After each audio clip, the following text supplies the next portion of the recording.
on enchaîne avec nos séries de vidéos. Et là, on va attaquer la partie acte. Bon, c'est une partie très simple. On a déjà fait la partie en fait des actes disponibles. Et là, il n'y a rien presque à ajouter, sauf que il faut afficher la photo de l'acte à ce niveau-là. Si pas de photo, donc ça affiche le logo Side Ali à la place, comme pour en fait les produits.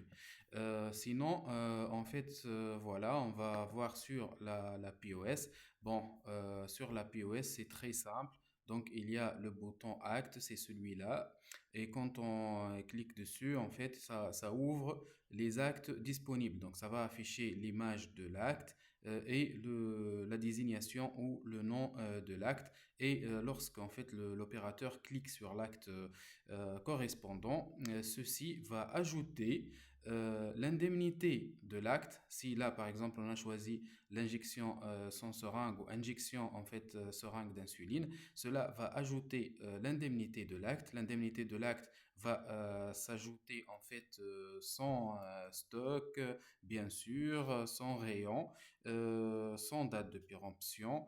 Il y a juste le prix, en fait, le prix qui correspond à cet acte-là.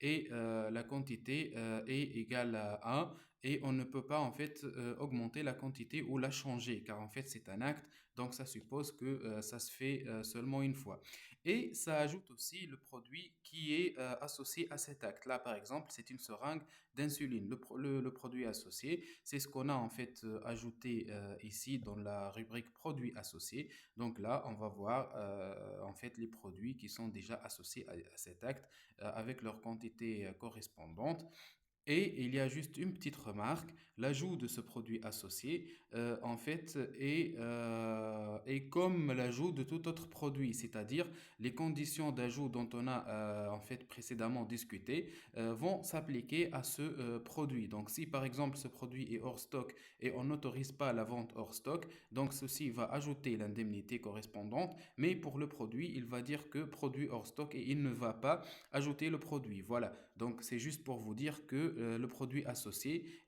en fait, c'est une sorte d'ajout rapide de ce produit-là, mais quand les conditions d'ajout de ce produit ne sont pas valides, dans ce cas, c'est comme tout autre produit, c'est ce que je voulais dire en fait.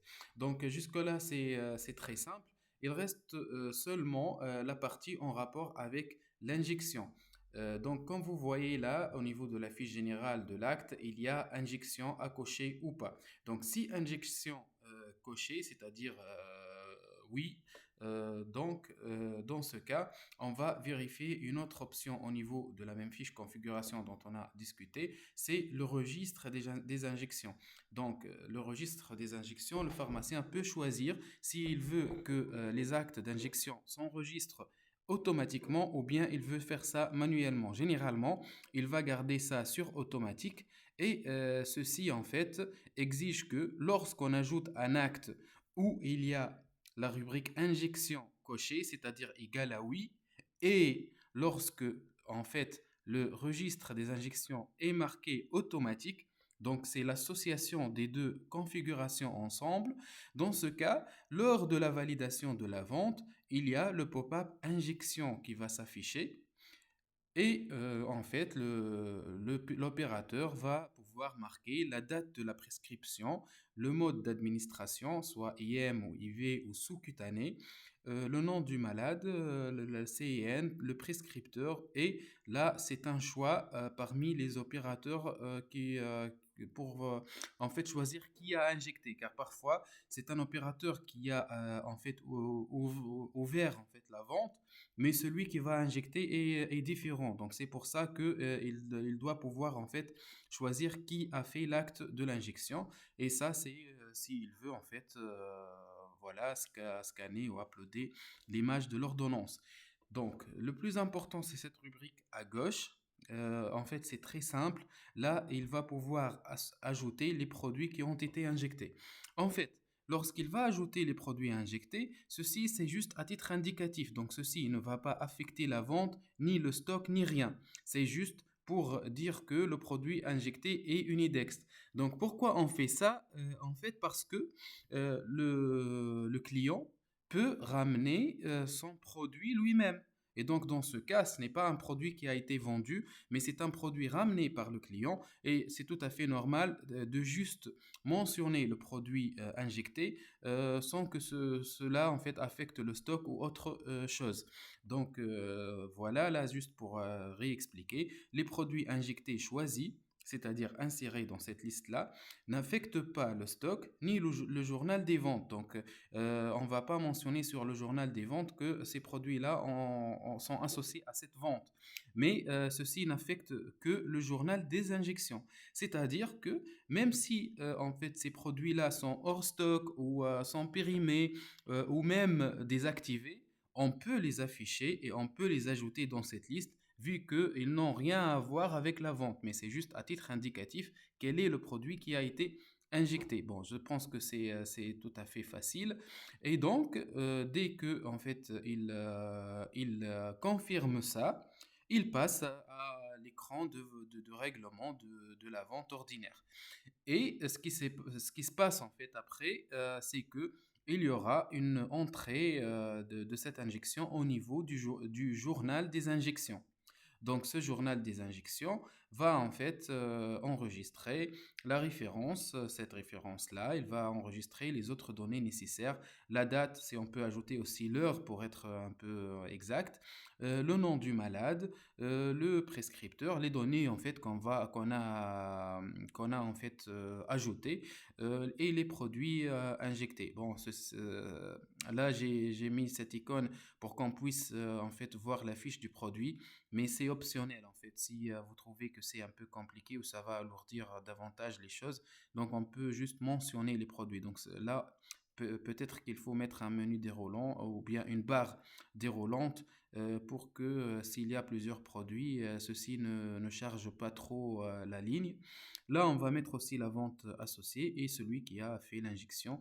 C'est tout à fait normal. Bon, là, au niveau des actions, la modification ou bien la suppression d'une ligne, normalement, ces deux tâches-là, c'est seulement l'administrateur qui peut le faire. Mais pour commencer, donc on va mettre toutes les options possibles et on va régler ça après au niveau de la configuration. Reste en fait une option. Comme on a en fait dit que il peut faire ça automatiquement. Donc ça veut dire que même manuellement, il peut en fait ajouter dans le registre des injections. Pourquoi? C'est parce qu'en fait, beaucoup de pharmaciens préfèrent ajouter manuellement les injections, car certains d'entre eux font des injections mais sans prescription médicale. Et donc dans ce cas, euh, voilà, donc dans ce cas, il ne va pas activer la fonction automatique, mais par contre, lorsqu'il y a des produits qui nécessitent l'inscription sur le journal des injections, il va faire ça manuellement. Donc manuellement, ce qui se passe, c'est qu'il va cliquer sur Ajouter, et dans ce cas, il y a, je ne sais pas, une fenêtre ou pop-up, ou comme vous voulez, hein, comme vous voulez, c'est juste l'ajout. Donc, qui va en fait demander les informations suivantes, les mêmes informations en fait, et il faut seulement ajouter dans ce cas la date et l'heure de l'injection. Donc, on va garder ces mêmes informations. Il faut juste ajouter la date et l'heure des injections et c'est tout à fait normal. La dernière chose en fait qu'il faut dire, c'est que pour le journal des injections, le pharmacien il doit envoyer le journal des injections d'une façon trimestrielle. C'est-à-dire que là, au niveau des filtres, Paul, il faut qu'on puisse choisir par mois, par année, par trimestre. Mais le plus essentiel, c'est de pouvoir choisir par trimestre. Car, par exemple, si le pharmacien inspecteur va demander le premier trimestre de 2022, il va sur l'année 2022, il choisit premier trimestre et il choisit d'exporter en PDF ou en Excel ou d'imprimer directement ou même envoyer par mail. Mais ça, on va le voir après car je pense que vous voulez faire les documents exportés à la fin. Voilà, pour ne pas alourdir ou pour ne pas rendre la vidéo trop longue, on va s'arrêter à ce niveau. Si vous avez des questions, vous pouvez les poser à tout moment. Allez, au revoir.